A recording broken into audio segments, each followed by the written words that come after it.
Hola a todos, bienvenidos a este seminario de Derecho Animal en Perú. Mi nombre es Marcia Condoy, soy directora de Derecho Animal en Perú y hoy día tengo el placer de dar la bienvenida a Gonzalo Pérez Pesic. Él es actualmente profesor para la enseñanza media y superior en Ciencias Jurídicas en la Universidad de Buenos Aires, donde enseña los cursos de Derecho de Animales como Sujetos y Derechos Reales. También es director del Instituto de Derecho Animal del Departamento Judicial de San Martín en Buenos Aires y también ha hecho una maestría en Filosofía de Derecho en la Universidad de Buenos Aires y actualmente es doctorando de la misma universidad. Para mí es un placer tener hoy día a Gonzalo en este seminario, tanto por ser una persona muy inspiradora para mí, pero también porque su comprensión del derecho animal y del derecho civil y en general ha sido de gran valor para el derecho animal en Latinoamérica, entre otros. Así que Gonzalo, es un placer tenerte en este seminario y el espacio es tuyo. Bueno, muchísimas gracias, Marcia. Lo primero es agradecerte profundamente por haberme invitado y este espacio que es tan lindo, tan importante. Y bueno, y aparte que nos une una gran amistad, la admiración es recíproca. Así que bueno, muchísimas gracias. La idea del encuentro va a ser, yo voy a intentar exponer lo más breve posible para poder escuchar a cada uno de los que aquí nos acompañan en este encuentro para poder así escuchar sus preguntas, intercambios, opiniones y construir el conocimiento de manera colectiva, que es en definitiva lo más relevante, ¿no? Sí, bueno. ¿Con qué voy a comenzar? Con una pregunta, y es, ¿por qué elegí el tema que hoy nos reúne? Y el porqué de la pregunta que oficia de título a esta reunión. Como escucharon, yo vengo del campo del derecho, pero mi formación de base es el derecho civil, y dentro del derecho civil, el ámbito de los derechos reales.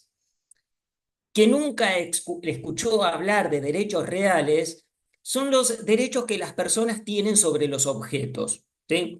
Dependiendo la legislación, ese objeto va a ser más amplio o más restringido. Siempre van a ser las cosas, ¿sí? Los objetos materiales susceptibles de valor económico, ¿sí? Y algunas veces, insisto, dependiendo de la legislación, aparte de las cosas, los objetos inmateriales, los llamados derechos. Por ejemplo, en Argentina el objeto de los derechos reales es amplio, ¿no? Entonces, ¿qué regulan los derechos reales? Los derechos que las personas tienen sobre las cosas y también, en circunstancias excepcionales y previstas específicamente por el legislador, los derechos. Entonces, podrán advertir que los derechos reales son el ámbito en donde se regula principalmente la propiedad de los animales previamente calificados por el legislador como cosas, lo que sabemos todos, ¿no? Ahora, el tema es el siguiente. Dentro de la regulación de los derechos reales aparecen el régimen de caza, de pesca, el usufructo de ganado, lo cual ejemplifica y confirma esto que les estoy diciendo. Al ser los animales el objeto o formar parte del objeto de los derechos reales, son, insisto, el principal ámbito en el interior del derecho civil que regula la propiedad sobre ellos. Digo principalmente porque los animales aparecen de manera transversal, no solamente en el campo del derecho privado, sino, por supuesto, en otras áreas del derecho, pero derechos reales es la cuna, por decirlo de alguna manera metafórica, si se me permite la expresión, de la regulación del régimen de propiedad de los animales. Entonces, ¿qué pasa? Cuando comencé hace muchos años a involucrarme y a estudiar el tema de los derechos de los animales, había notado algo que era una ausencia del tema al interior del área de los derechos reales, más allá de las regulaciones específicas que les estaba marcando: caza, pesca, al interior de la apropiación como forma adquisitiva del dominio. el usufructo de ganado que les nombraba también, pero no más.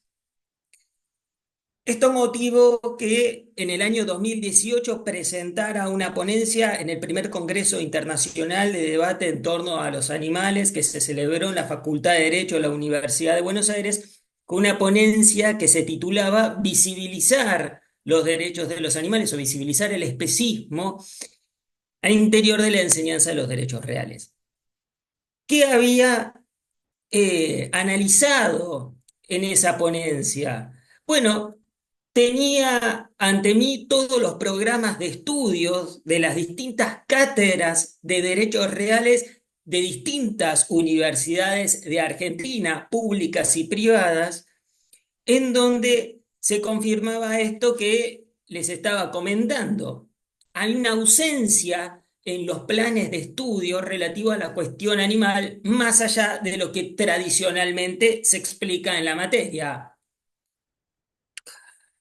Entonces, si uno toma algunas teorías de la enseñanza y las aplicaba a ese fenómeno, o las aplica incluso actualmente a ese fenómeno, uno puede darse cuenta de algo, que en el currículum formal que se cristaliza en los programas de estudios de la materia, el tema no es tratado y esto puede ameritar distintas lecturas, pero al menos dos. O el tema es ignorado al interior de todos los profesores que tienen el poder de diseñar los planes de estudio de las materias, se ignora, el tema ni aparece, pero no aparece por un desconocimiento, vamos a utilizar el término un desconocimiento leal en el sentido de un desconocimiento genuino, quizás. Aunque uno podría problematizarlo y decir, es un tema muy actual, razón por la cual desconocerlo lleva consigo, si quiere, una irresponsabilidad de la profesión del ser docente, porque es un asunto atinente, los derechos de los animales, a la materia, que es el centro de nuestro encuentro de hoy. Pero hay otra lectura posible de esa ausencia del tema de los derechos de los animales en los planes de estudio de derechos reales, y es que, y esto sí ya uno podría decir es un poco más grave, es un tema que aún conociéndose, o sea, y sabiéndolo los profesores que diseñan esos planes de estudio, no merece ser tratado. Y no merece ser tratado por un sinfín de razones que uno pudiera pensar, porque hay asuntos humanos más importantes, porque son muchos temas para poco tiempo, entonces no entran los derechos de los animales. No es un tema que merezca un espacio para ser explicado, al menos desde el punto de vista del currículum formal, ¿no? Pero hay un tema.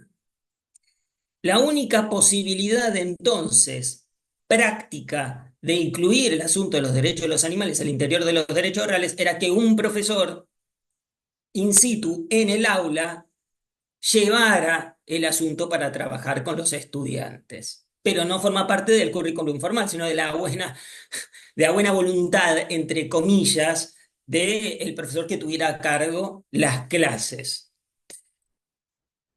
Esto también tiene otra lectura en términos de teorías de la educación, que es el famoso currículum nulo, que es el currículum nulo está conformado por todo el contenido previamente excluido del currículum formal, y el currículum nulo significa una realidad que es suprimida, que es negada, que es abolida. En este caso, los derechos de los animales no existen, ¿no? No existen. En pocas palabras, en esa ponencia concluía que la enseñanza de los derechos reales, así como está prevista, acuérdense, yo hice este análisis en el 2018, 2025, exactamente igual, es reproductora del especismo. Trabaja en la reproducción del especismo en la línea de la omisión, ¿sí? En la línea de la omisión, cuando in situ, en el aula, los profesores de derechos reales no contraríen los derechos de los animales. Es decir, que muy lejos de estar a favor, están más cerca de estar en contra y de argumentar en contra de los derechos de los animales con los clásicos argumentos que todo el mundo recuerda que se manifiestan en el ámbito jurídico. Por ejemplo, que el derecho es una creación humana, razón por la cual los únicos destinatarios son los seres humanos, que los animales no tienen capacidad jurídica, ni de derecho, ni de hecho, ni asumen responsabilidades, etcétera. Bueno, lo que todos sabemos y que también ya sabemos la manera de cómo se refutan esos distintos argumentos, más allá de los que los podamos tratar más adelante en el intercambio que hagamos. Pero, ahora bien, acá en este punto es donde me quiero detener porque llegamos a la cuestión de por qué yo elegí este tema para que podamos tratar en el día de hoy. El año pasado rindo un concurso docente para ser adjunto regular de Derechos Reales en la Facultad de Derecho de la Universidad de Buenos Aires. El jurado, compuesto por Carlos de Rosa, Verónica Bongiovanni y Ana Palomanes, dictamina lo siguiente. Dice, ninguno de los antecedentes del candidato Gonzalo Pérez Pexi relacionado con los derechos de los animales va a ser tenido en cuenta para la calificación de la asignatura. Es decir, no es relevante para el puesto que se está concursando, no importa. Impugno el concurso justamente señalando ese tema, es decir, por qué a un profesor de derechos reales se le desconocía toda la trayectoria en materia de derechos de los animales. Cuando el jurado, a raíz de esa impugnación, amplía sus fundamentos, amplía el dictamen, sostiene en una línea, lo siguiente. Los derechos de los animales no tienen relación directa con los derechos reales. Punto. Afuera. De ahí el título de nuestro encuentro. Una pregunta. ¿Era cierto esto que estaba planteando el jurado? ¿No hay relación directa entre los derechos de los animales y los derechos reales? A primera vista, y teniendo en cuenta mis palabras introductorias, se dan cuenta que como mínimo es problemático lo que estaba afirmando el jurado. El jurado integrado, nota al pie, por tres personas, que son estas que les había comentado, que son profesores titulares de derechos reales, es decir, que tienen el manejo del currículum formal en las distintas universidades en las que están relativas a la asignatura, ¿sí?, de derechos reales, para que ustedes vayan trazando conexiones en este sentido. Entonces, como mínimo es problemático que no, ese planteamiento de no hay relación directa. ¿Y por qué digo como mínimo? Por no decir falso, porque como está planteado de manera antropocéntrica y especista, los animales forman parte del objeto de los derechos reales. Están en el espectro de la materia, en el asunto troncal del objeto. Y los derechos de los animales, justamente en este sentido, tienen como norte terminar con los derechos de propiedad sobre los animales.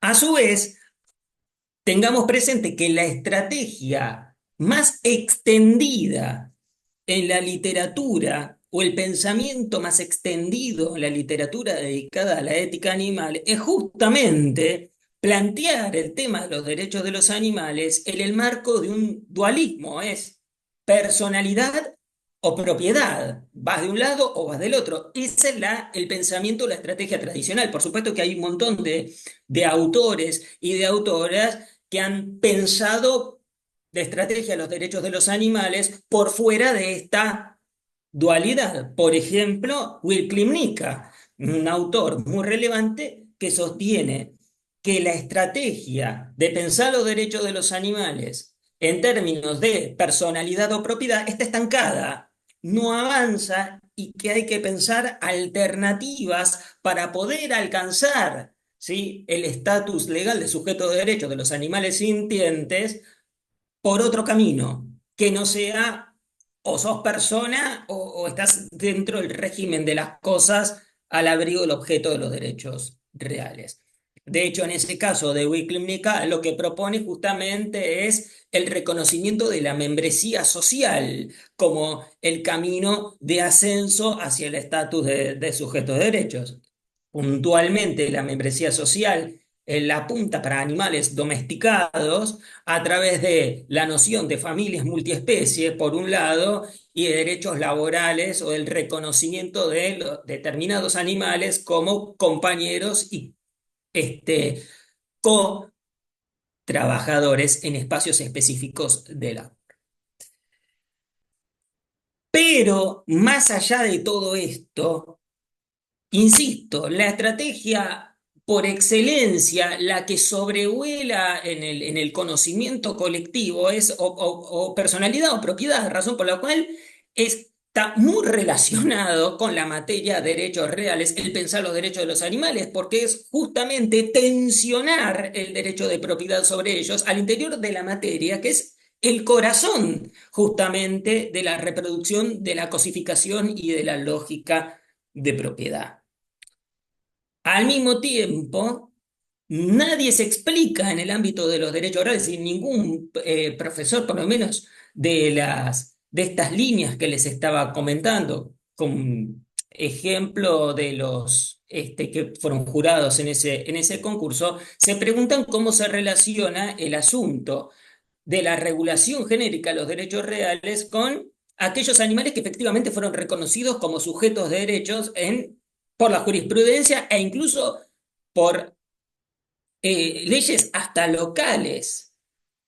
Nosotros tenemos un municipio acá en Argentina que ha reconocido el derecho moral, dice la norma, una norma jurídica, el derecho moral a ser sujeto de derecho de los caballos, por ejemplo, puntualmente. Y eso entonces, ¿cómo se relaciona con los derechos reales que son de alcance nacional? Porque es regulación nacional, una normativa local, ahí en ese caso, municipal específicamente.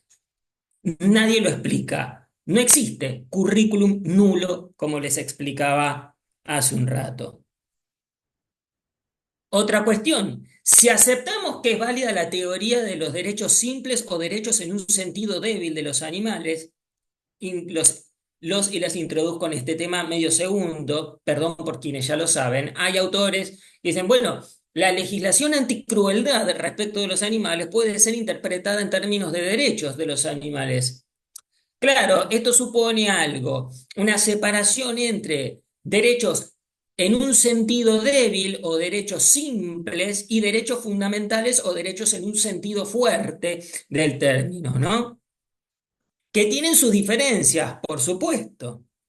Pero si uno aceptara la teoría de los derechos en sentido débil como derechos que son correlatos de las obligaciones previstas en la legislación anticrueldad sobre la base o como fundamento de los intereses que tienen los animales contemplados por esa legislación, en tanto que seres sintientes, bueno, y entonces, ¿qué hacemos? ¿Conviviría un animal en términos de propiedad, pero con derechos, ¿no? No lo hemos visto a lo largo de la historia con seres humanos, cómo se resolvió eso, pero nadie se lo plantea. El ordenamiento jurídico tampoco es consistente respecto al estatus legal de los animales. Voy a hablar específicamente de Argentina, pero ustedes podrían llevarlo al campo de sus respectivos países. Uno cuando suele preguntar qué estatus legal tienen los animales, la gente profesional de derecho contesta, son cosas. Y se terminó ahí la discusión. Bueno, eso podría ser cierto para un área del derecho como es el derecho privado, ¿no? Pero ante una pregunta general, como cuál es el estatus legal de los animales, cuál es el lugar que ocupan en el derecho, que la respuesta responda a una sola rama del derecho es como mínimo sospechoso. Incluso el Código Civil y Comercial argentino no sigue la línea tradicional de nuestro Código Civil anterior, Código de Dalmacio Vélez Arfiel, como lo conocemos aquí. Porque el Código Civil y Comercial tiene una perspectiva ambientalista y nutre de ambientalismo las disposiciones del nuevo código e incluye un artículo, el 240 del Código Civil y Comercial, que afirma, que sentencia que hay límites a los derechos individuales y uno de esos límites es la presencia de la fauna. Bueno, y entonces eso cómo se relaciona con derechos reales. Porque al interior de los derechos reales aparece regulado los conjuntos inmobiliarios, los country, los clubes de campo, que implican el loteo, la expansión de los asentamientos humanos al interior de áreas silvestres. Y entonces nadie se lo pregunta en derechos reales cómo convive ese artículo 240 con la regulación del dominio de los conjuntos inmobiliarios en este caso. A su vez, como el asunto de los animales no es civilista, ¿sí? No es un tema civilista en puridad, porque no es algo que se resuelva con el Código Civil y Comercial bajo el brazo, porque regula principalmente relaciones entre particulares y la cuestión de los animales no puede ser resuelta exclusivamente allí, sino que es un asunto público situado en el plano constitucional. No, la Constitución argentina habla en términos de habitantes en el artículo 16 de su Constitución, ¿no? Todos los habitantes son iguales ante la ley. Bueno, hace muchos años que en Argentina, muchos años, incluso la literatura ambientalista, que dista ser bastante lejana a la animalista, sostiene que la palabra habitantes incluye a los animales aparte de los seres humanos. Interesante esto, ¿no? Incluso los ambientalismos de corte biocentrista y ecocéntricos, con todos los problemas que tienen, con todos los problemas que tienen, desde la óptica, ¿no? de la ética animal, ¿no? Desde esa óptica, reconocen que la palabra habitantes de la Constitución incluye a los animales, ¿sí? Uso acá el término animales en un sentido simple por comodidad del lenguaje, ¿no? Los demás. Pero ¿qué pasa? Nuestro Código Civil y Comercial receta expresamente algo que se llama constitucionalización del derecho privado. No es que antes con el Código Civil anterior no existía nuestra Constitución Nacional, pero como concepto al menos está muy puesto sobre la mesa que toda la regulación del Código Civil y Comercial tiene que estar atravesada por una lectura constitucional. Constitución jerárquicamente por encima del Código Civil y Comercial. Entonces, si vamos a sostener que los animales son habitantes de nuestras comunidades, ¿sí? La comunidad política, y que así está reconocido y plasmado por la Constitución Nacional, bueno, eso impacta en el área de derechos reales, tiene una relación directa con los derechos reales. Ni que hablar que el artículo 19 de la Constitución Nacional habla de que las acciones que están exentas de los magistrados son aquellas que no dañan a terceros. Terceros. No habla en términos de personas ni de seres humanos, habla de terceros. Mismo caso que la palabra habitantes. Si por terceros vamos a incluir también a los animales sintientes, bueno, eso tiene alguna clase de repercusión en el ámbito de los derechos reales, pero es una repercusión directa, ¿no? Entonces, empezamos a notar que el ordenamiento jurídico no es consistente respecto del estatus legal de los animales, pero que eso es silenciado de alguna manera, no es tenido en cuenta por los distintos programas de estudios que hacen a la enseñanza de los derechos reales, ni por parte de los profesores que incluso califican negativamente, ¿sí? a los postulantes a los cargos de derechos reales que se involucran con temas de los derechos de los animales, lo cual también implica reproducción de la violencia en ese sentido para los animales. Es decir, la gente que se dedica a ellos no puede entrar a esta materia, sus antecedentes no son tenidos en cuenta. Ahora, ya con esto solo, uno podría justificar la respuesta del título de nuestro encuentro de hoy, ¿no? ¿Hay relación entre los derechos de los animales y los derechos reales? Sí. Pero me animo a decir y a calificar que hasta el momento lo que les he planteado es una relación negativa, ¿no? Porque la relación tiene que ver con que los derechos reales son el área en donde se regulan los daños que les causamos a los animales. ¿Se entiende esto, no? Entonces ahí ofrezco otra lectura posible, ofrezco otra clase de relación, que es que no solamente los derechos reales y los derechos de los animales están vinculados de manera negativa, sino que pueden estar relacionados con un carácter positivo o con una mirada positiva. Aquello llamo vínculo positivo entre los derechos reales y los derechos de los animales. Bueno, a utilizar los derechos reales como herramientas para promover los intereses y en consecuencia los derechos de los animales. Y uno podría pensarse, bueno, pero ¿y de qué manera si son el objeto de todo esto que venimos trabajando? De la siguiente forma, hay derechos reales que permiten, desde, insisto, una perspectiva no antropocéntrica y antiespecista de base, a ayudar en determinadas causas vinculadas con los derechos de los animales, dándole soporte legal.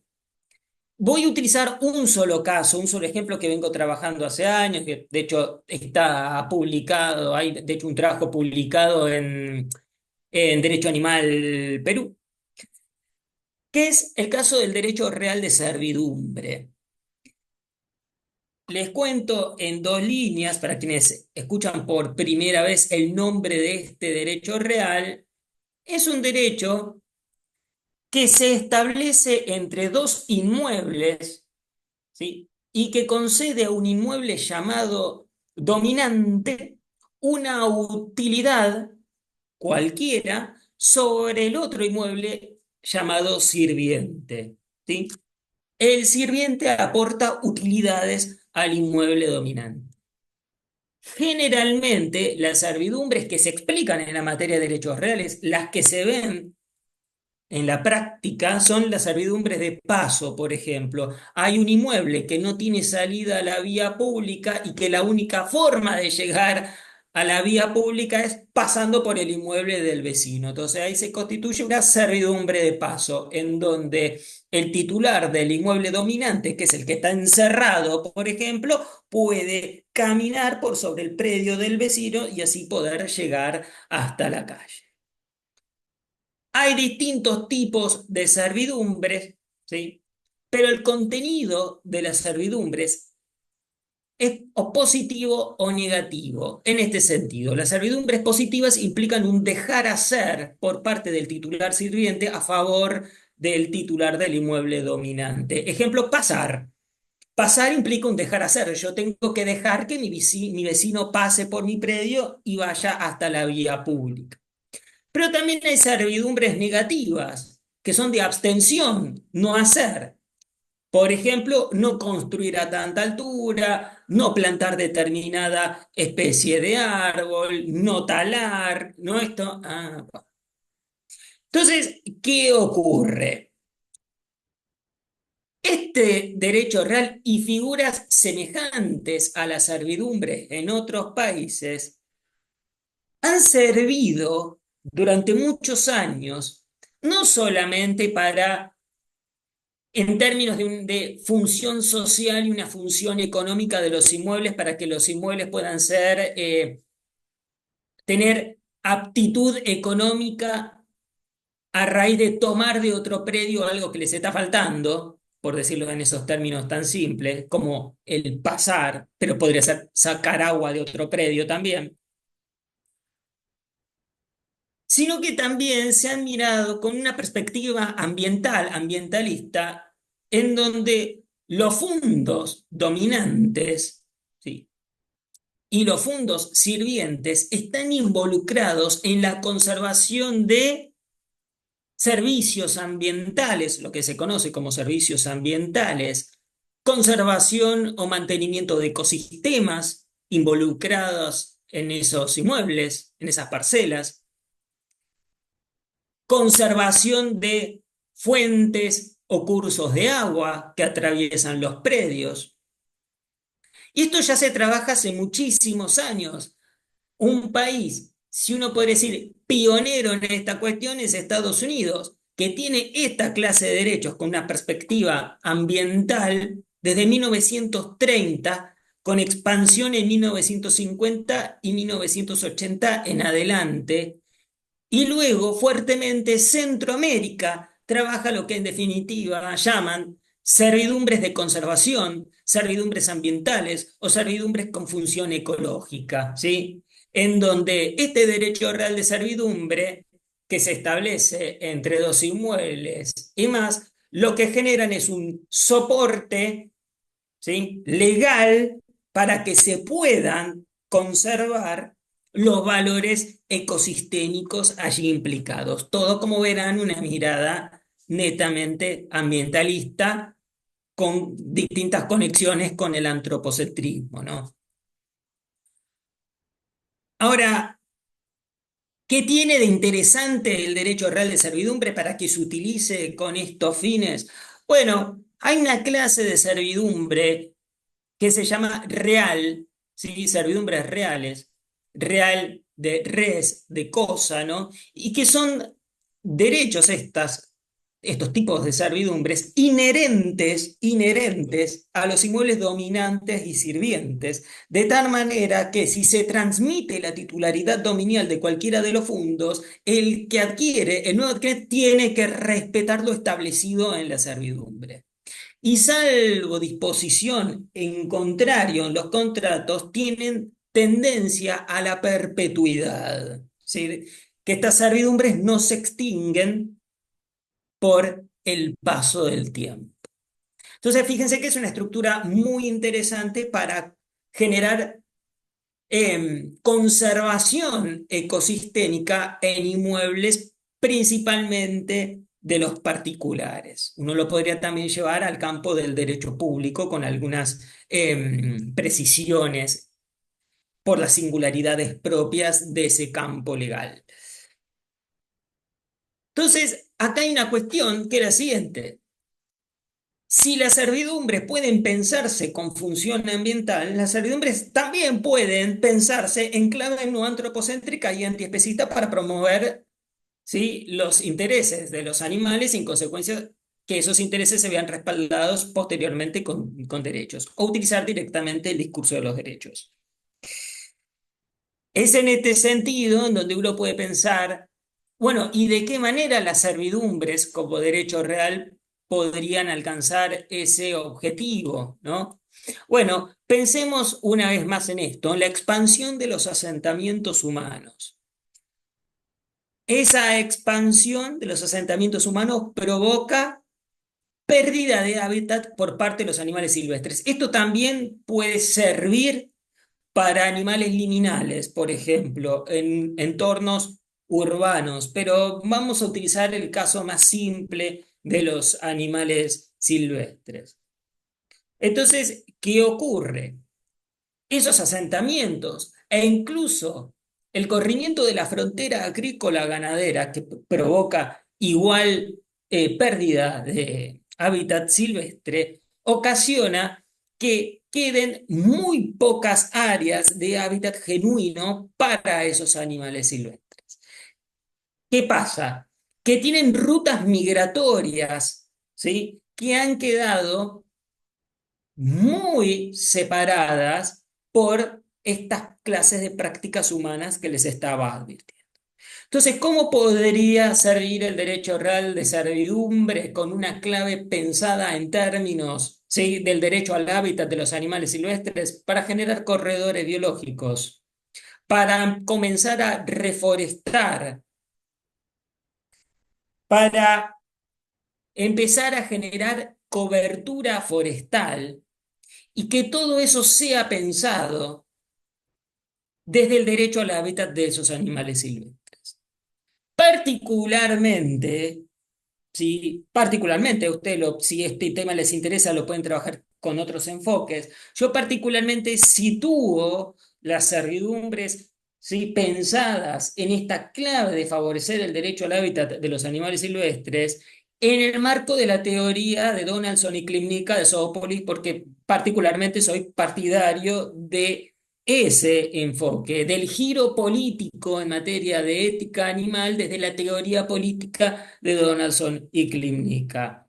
Ellos, como recordarán, y si no les cuento, piensan no solamente en términos de derechos negativos de los animales y que todos los derechos de los animales sean derechos negativos universales en razón de su condición de seres sintientes y se terminó el asunto y dimos vuelta a la página, sino lo que ellos plantean también es incorporar a la teoría tradicional de los derechos de los animales, derechos positivos que implican obligaciones, ¿sí?, de hacer dependiendo de la clase de relaciones que se tengan con la comunidad política. Entonces ellos distinguen entre animales domesticados, liminales y silvestres. Dicen, bueno, estos tres grupos de animales, que obviamente no son categorías biológicas ni rígidas, o sea, los mismos animales pueden transitar por cualquiera de los grupos, pero se relacionan de manera completamente distinta con nosotros y nuestras comunidades políticas. Entonces, si bien todos tienen los mismos derechos negativos, ¿sí?, a la vida, no sé, separado de sus familias, ¿sí?, a la libertad, bueno, los derechos positivos, los de asistencia, bueno, dependen de esas relaciones, ¿no? Entonces, no todos, ¿sí?, los animales tienen los mismos derechos positivos, los domesticados no tienen lo mismo que los liminales, no tienen lo mismo que los silvestres. En el marco, ¿sí?, de, bueno, y cómo se piensan los derechos positivos de estos grupos, ellos apelan a la teoría de la ciudadanía dentro de las democracias liberales, apelan a una ciudadanía de corte liberal, en donde, bueno, se piensan los derechos positivos de los animales domesticados desde el concepto de ciudadanía, lo de los liminales desde el concepto de residencia y los animales silvestres desde la noción de soberanía. La soberanía, que para los animales silvestres, que es un asunto, un punto muy criticado también al interior de la ética animal por distintos autores, por ejemplo, Horta, que no ven, o por ejemplo, Alasdair Cochrane, bueno, hay varios ahí autores que no creen que la ciudadanía, perdón, la soberanía sea un concepto adecuado para estructurar los derechos de los animales silvestres, pero sin perjuicio de ello, la soberanía no es un premio a comunidades previamente organizadas y que cooperan entre ellas, porque claramente los animales silvestres tienen relaciones incluso antagónicas entre ellos. No hay solamente cooperación, sino también relaciones de depredador-presa. Bueno, pero Donaldson y Clínica lo que plantean es la soberanía entendida como un derecho que protege un interés común que tienen los animales silvestres al mantenimiento justamente de sus sociedades con sus relaciones que son valiosas frente a la colonización, frente al desplazamiento, ¿no? Entonces, particularmente, lo que sostengo ya hace un tiempo es cómo el derecho real de servidumbre es una buena herramienta legal que puede aportarse desde los derechos reales, insisto, en el marco de una relación positiva con los derechos de los animales, cómo el derecho real de servidumbre es una buena herramienta legal para empezar a traducir la soberanía de los animales silvestres, ¿sí?, desde el derecho positivo con las herramientas que ya tenemos a disposición. Lo interesante de esto es que si bien las servidumbres se constituyen como derecho real por autonomía de la voluntad plasmada en contratos, razón por la cual esto necesita de propietarios de los fondos que tengan la intención de establecer o de constituir esta clase de servidumbre, lo positivo que tiene es que una vez constituida, y acá viene una cuestión clave, puede no solamente alcanzar la perpetuidad a través de lo que dispone el Código Civil y Comercial, ¿no?, que las servidumbres son perpetuas, sino también alcanzar esa perpetuidad desde una alianza con el derecho ambiental que le podría proporcionar a la causa animal, sí, que le podría proporcionar a la causa animal el principio de no regresión, que es de orden público y que significa que no solamente al establecer estas servidumbres, ¿sí?, se favorece que los animales puedan migrar, puedan transitar entre predios, ¿sí? Que puedan acceder a los cursos de agua involucrados entre los inmuebles, que puedan básicamente realizar las vidas que les hemos dificultado a raíz de la tala indiscriminada, las plantaciones, los clubes de campo, etcétera. También implica una función ambiental. Entonces, el principio de no regresión implica que toda conquista ambiental no puede volver hacia atrás. Y eso es de orden público, con lo cual quedaría en términos legales, en principio, sellada la posibilidad de que el día de mañana nuevos propietarios o incluso decisiones públicas, ¿sí? Decisiones estatales, puedan ir en contra de esas servidumbres, ¿sí? Y en consecuencia de toda la cobertura forestal y corredores biológicos que se hayan formado a través de esa vinculación entre predios por medio de las servidumbres. Bueno, fui muy rápido, quizás para quienes acceden por primera vez al tema fue medio complicado todo, para otros quizás fue muy aburrido porque fui más lento. Es un tema específico, de nicho, pero quería escucharlos, escucharlas, ver qué les pareció, qué aportes, qué críticas le podrían realizar a esta propuesta que en definitiva concluye en lo siguiente. ¿Hay relación entre los derechos de los animales y los derechos reales? La respuesta es sí. Y no es solamente una relación negativa, también puede ser una relación positiva. Muchas gracias.